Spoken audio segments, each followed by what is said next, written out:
Okay, welcome back to the deep dive. We're digging into some pretty massive news today, stuff the whole Marvel fandom is talking about. Yeah, absolutely. There's a real buzz. We're focusing on the new Punisher special.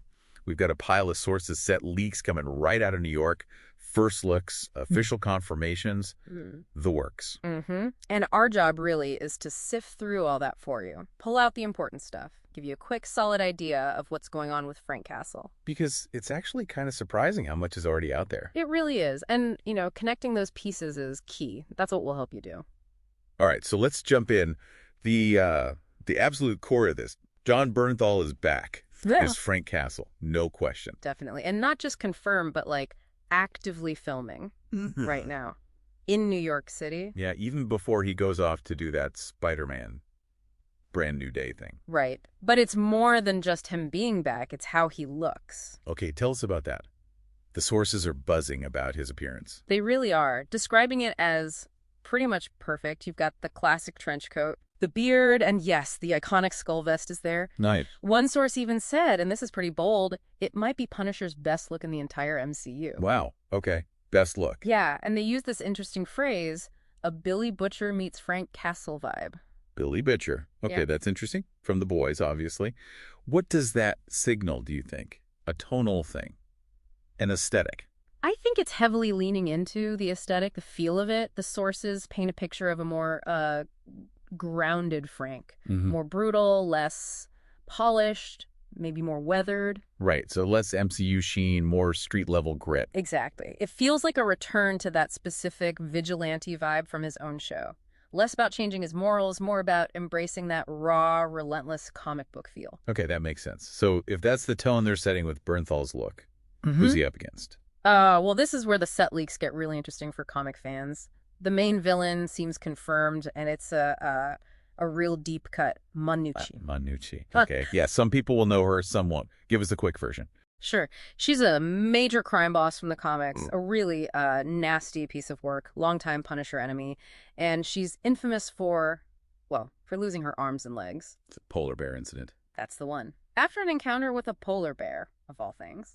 And the set photos seem to back this up. How so? Oh, they spotted a restaurant with her name on it, and significantly, a wheelchair was seen on set.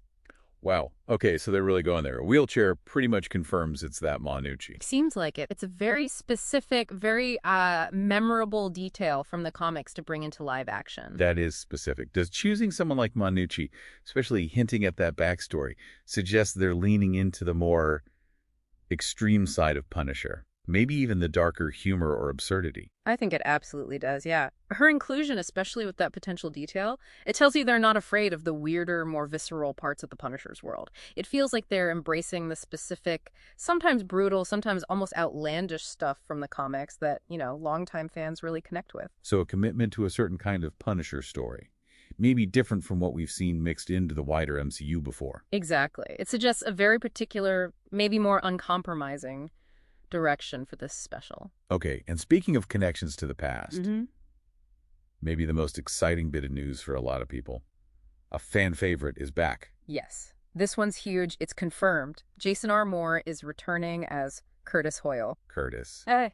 That's fantastic news. How is that confirmed? I mean, literally seen. Jason R. Moore was spotted just walking around on set with Jon Bernthal in New York. Can't get much more confirmed than that. Pretty much seals it. And what's really fascinating, tying this all together, the sources are explicitly saying this special presentation is essentially going to feel like a new episode of the original Netflix show. A new episode. Yep. Yeah. That's a strong statement. Right. It's not just a nod or a cameo.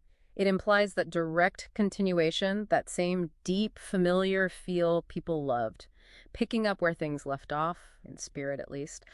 Okay, so let's pull these threads together then. We've got Bernthal back, looking gritty and iconic. We've got a really specific hardcore villain choice in Manucci.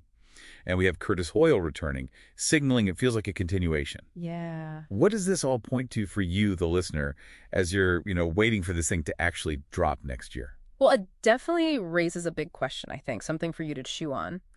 If this special is really designed to feel like a direct new episode of that beloved Netflix series, what could that mean for how Marvel handles other fan favorite characters or stories going forward? Like a new model. Maybe. Could these special presentations become their way to deliver that depth, that continuity that maybe used to only live in full seasons? A more focused way to do it? Interesting.